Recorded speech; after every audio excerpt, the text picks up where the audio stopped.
Good morning, afternoon, or evening, whenever you're reading this. I know I personally prefer to get this done in the mornings, but if you're more of the type of person who does the Bible and devotions and stuff before bed, good on ya. Doesn't matter when you do it as long as you're doing it. Genesis chapter 42, day number 19. Yes, day number 19. Talking about Joseph. Now Joseph was the governor of the land, the person who sold grain to all its people. So when Joseph's brothers arrived there, they bowed down to him with their faces to the ground. As soon as Joseph saw his brothers, he recognized them, but he pretended to be a stranger and spoke harshly to them. "Where do you come from?" he asked. "From the land of Canaan," they replied, "to buy food." Although Joseph recognized his brothers, they did not recognize him. Then he remembered his dreams about them and said to them, "You are spies."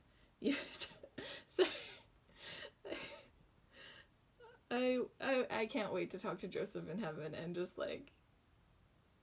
Also, I kind of want to know his personality a bit. Like, I want to know if he was like stressed out and like this was just like the first thing he could think of, like, you're spies, like, and just trying to like think of something. Or I wonder if he was like really like quick-witted and just like, no, I'm just gonna say you guys are spies and here's my plan I have. Or I wonder if it was like on the ball or if he had it all planned out.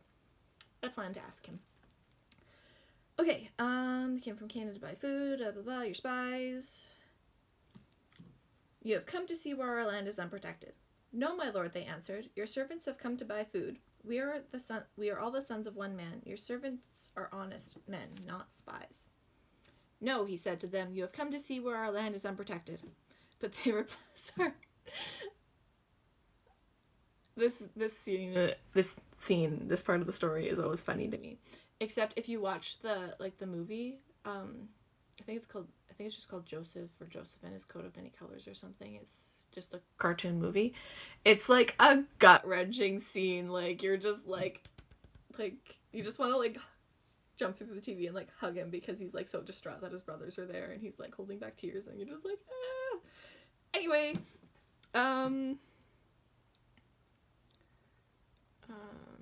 but they replied, your servants were 12 brothers, the sons of one man, who lives in the land of Canaan. The youngest is now with our father, and one is no more.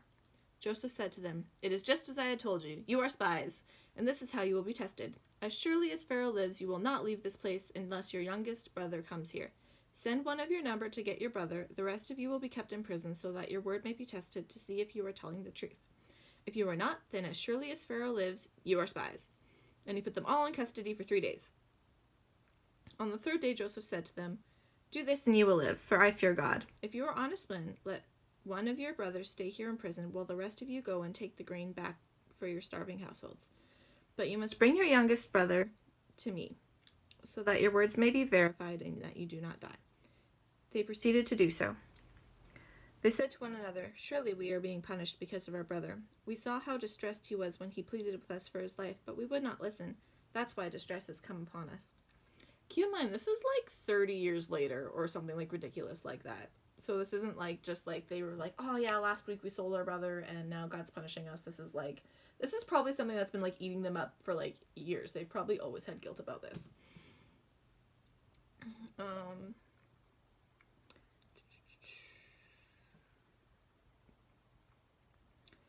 Reuben replied, didn't I tell you not to sin against the boy? But you wouldn't listen. Now we must give an accounting for his blood. They did not realize that Joseph could understand them since he was using an interpreter. That's also hilarious. This would also just be the perfect time to just like, whatever, like Hebrew I'm assuming, just like chime in Hebrew. It's like, excuse me, I'm waiting. Which one of you staying? Okay. Like, I know why he didn't. I just think it'd be funny. Don't send him this way. He turned away from them and began to weep, but then came back and spoke to them again. See, that's the whole, like, gut-wrenching part that, like, they encapsulate so well in an animated movie. He had Simeon taken from them and bound before their eyes. Joseph gave orders to fill their bags with grain, to put each man's silver back in his sack, and to give him provisions for their journey. After this was done for them, they loaded their grain on their donkeys and left.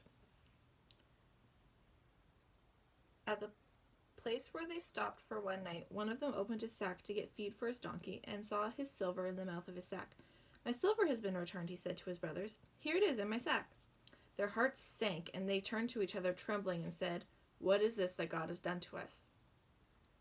Then they came to their father Jacob in the land of Canaan, and they told him all what had happened to them. They said, "The man who was lord over the land spoke harshly to us and treated us as though we were spying on the land. But we said to him, 'We are honest men, and we are not spies. We were 12 brothers, sons of one father. One is no more, and the youngest is now with our father in Canaan.' Then the man who was lord over the land said to us, 'This is how I will know whether you are honest men. Leave one of your brothers here with me, and take food for your starving households and go. But bring your youngest brother to me, so that I will know that you are not spies, but honest men. Then I will give your brother back to you, and you can trade in the land.' As they were emptying their sacks, and there in each man's sack was his pouch of silver. When they and their father saw the money in the pouches, they were frightened. Their father Jacob said to them, 'You have deprived me of my children. Joseph is no more, and Simeon is no more, and now you want to take Benjamin. Everything is against me.' Then Reuben said to his father, 'You may put both of my sons to death if I do not bring him back to you. Entrust him to my care, and I will bring him back.' But Jacob said, 'My son will not go down there with you. His brother is dead, and he is the only one left. If harm comes to him on the journey you are taking, you will bring my gray head down to the grave in sorrow.' Now the famine was still severe in the land, so when they had eaten all of the grain they had brought from Egypt, their father said to them, 'Go back and buy us a little more food.' But Judah said to him, 'The man warned us solemnly, you will not see my face again unless your brother is with you. If you will send our brother along with us, we will go down and buy food for you. But if you will not send him, we will not go down, because the man said to us, you will not see my face again unless your brother is with you.'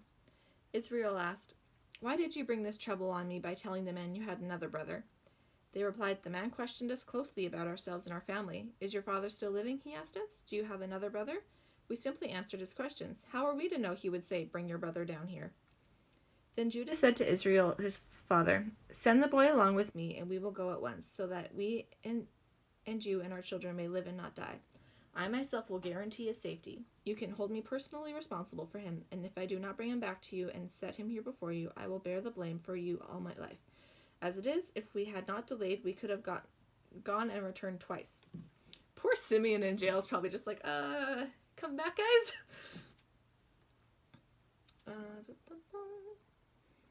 Then their father Israel said to them, "If it must be, then do this. Put some of the best products of the land in your bags and take them down to the man as a gift. A little balm and a little honey, some spices and myrrh, some pistachio nuts and almonds. Take double the amount of silver with you, for you must return the silver that was put back in the mouths of your sacks. Perhaps it was a mistake. Take your brother also and go back to the man at once, and may God Almighty grant you mercy before the man, so that he will let your other brother and Benjamin come back with you.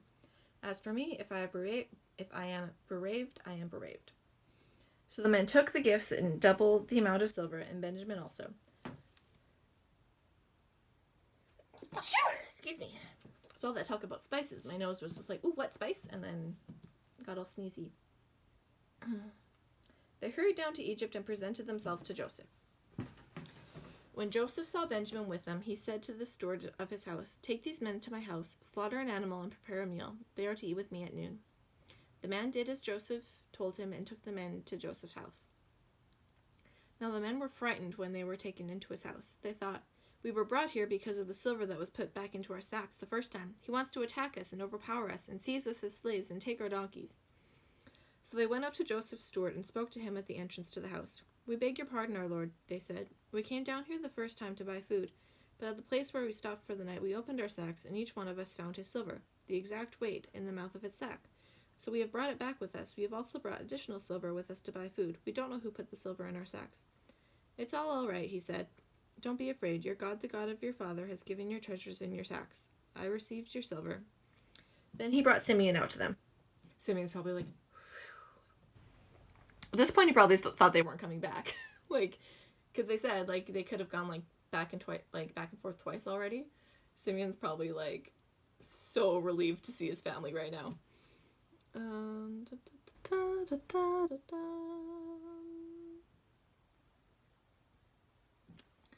Okay, the steward took the men into Joseph's house, gave them water to wash their feet, and provided fodder for their donkeys. They prepared their gifts for Joseph's arrival at noon, because they had heard that they were to eat there. When Joseph came home, they presented to him the gifts they had brought into the house, and they bowed down before the ground.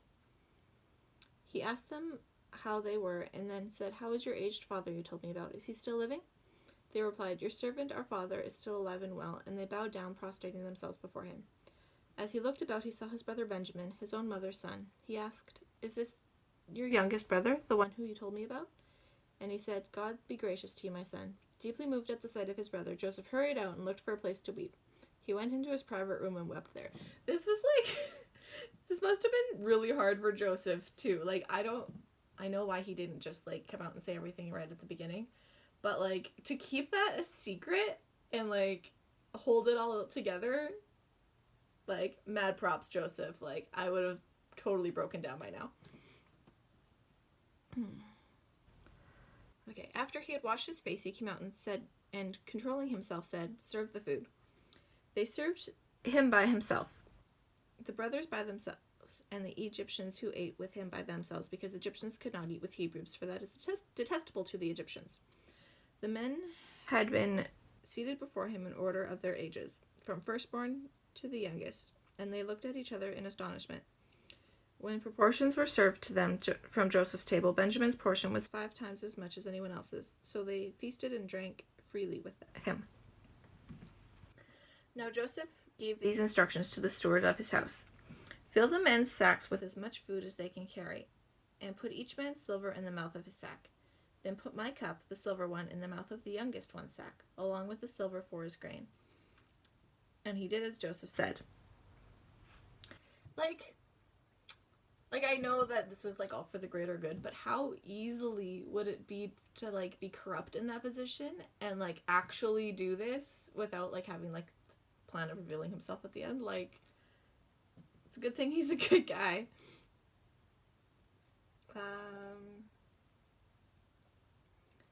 And as Joseph said, as morning dawned, the men were sent on their way with their donkeys.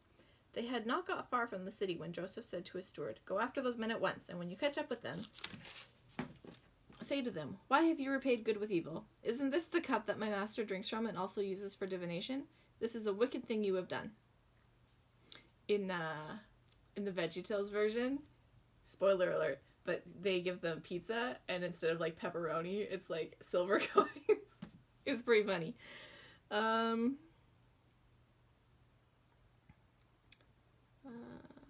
When he caught up with them, he repeated the words to them, but they said to him, "Why does my lord say such things? Far be it from your servants to do anything like that. We even brought back to you from the land of Canaan the silver we found inside the mouths of our sacks. So why would we steal silver or gold from your master's house? If any of your servants is found to have it, he will die, and the rest of us will become my lord's slaves." "Very well then," he said. "Let it be as you say, for whoever is found to have it will become my slave, for the rest of you will be free from the blame." Each of them quickly lowered his sack to the ground and opened it. Then the steward proceeded to search, beginning with the oldest and ending with the youngest, and the cup was found in Benjamin's sack. At this they tore their clothes. They all loaded their donkeys and returned to the city. Joseph was still in the house when Judah and his brothers came in, and they threw themselves to the ground before him. Joseph said to them, "What is this you have done? Don't you know that a man like me can find things out by divination?" "What can we say to my lord?" Judah replied. "What can we say? How can we prove our innocence? God has uncovered your servant's guilt. We are now the Lord's slaves, we ourselves and the one who was found to have the cup." But Joseph said, "Far be it from me to do such a thing. Only the man who was found to have the cup will become my slave. The rest of you go back to your father in peace." Then Judah went up to him and said, "Pardon your servant, my lord. Let me speak a word to my lord. Do not be angry with your servant, though you are equal to Pharaoh himself. My lord asked his servants, 'Do you have a father or brother?' And we answered, 'We have an aged father, and there is a young son born to him in his old age. His brother is dead, and he is the only one of his mother's sons left, and his father loves him. Then you said to your servants, Bring him down to me so that I can see him for myself. And we said to my lord, The boy cannot leave his father. If he leaves him, his father will die. But you told your servants, Unless your youngest brother comes back with you, you will not see my face again. When we went back to your servant, my father, we told him what my lord had said. Then our father said, Go back and buy a little more food. But we said, We cannot go down. Only if our youngest brother is with us, we will go. We cannot see the man's face unless our youngest brother is with us. Your servant, my father, said to us, You know that my wife bore me 2 sons. One of them went away from me, and I said, he has surely been torn to pieces. And I have not seen him since. If you take this one from me too, and harm comes to him, you will bring my gray head down to the grave of misery. So now, if the boy is not with us when I go back to your servant, my father, and if my father, whose life is closely bound with the boy's life, sees that the boy isn't there, he will die. Your servants will bring the gray head of our father down to the grave in sorrow. Your servant guaranteed the boy's safety to my father. I said, if I do not bring him back to you, I will bear the blame before you, my father, all my life. Now then, please let your servant remain here as the Lord's slave in place of the boy, and let the boy return to with his brothers. How can I go back to my father if the boy is not with me? No, do not let me see the misery that would come on my father. Then Joseph could no longer control himself, finally, before all his attendants, and he cried out, have everyone leave my presence. So there was no one with Joseph, and he made himself known to his brothers, and he wept so loudly that the Egyptians heard him, and the Pharaoh's household heard about it. Joseph said to his brothers, I am Joseph. Is my father still living? But his brothers were not able to answer him, because they were terrified at his presence. Then Joseph said to his brothers, come close to me. When they had done so, he said, I and your brother Joseph, the one you sold into Egypt. And now do not be distressed, and do not be angry with yourselves for selling me here, because it was to save lives that God sent me ahead of you.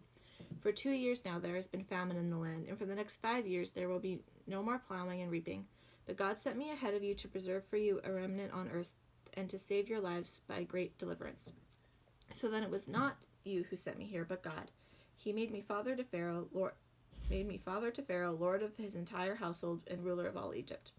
Now hurry back to my father and say to him, this is what your son Joseph says.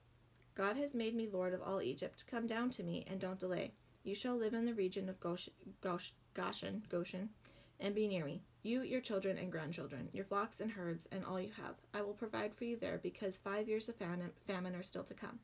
Otherwise, you and your household and all who belong to you will become destitute. You can see for yourselves, and so can my brother Benjamin, that it is really I who am speaking to you. Tell my father about all the honor accorded to me in Egypt, and about everything you have seen, and bring my father down here quickly. Then he threw his arms around his brother Benjamin and wept, and Benjamin embraced him, weeping. And he kissed all his brothers and wept over them. Afterward, his brothers talked with him. And that's it for day 19. Tomorrow's day 20. Yeah, that's it. I already mentioned before, this is one of my favorite Bible stories, but I really like the animated movie about it, and I also really like the VeggieTales version of it. I like all VeggieTales versions though, so that's not saying much. But if you haven't seen them, highly recommend. And that's it. I will see you tomorrow for day 20. Bye. Have a great day.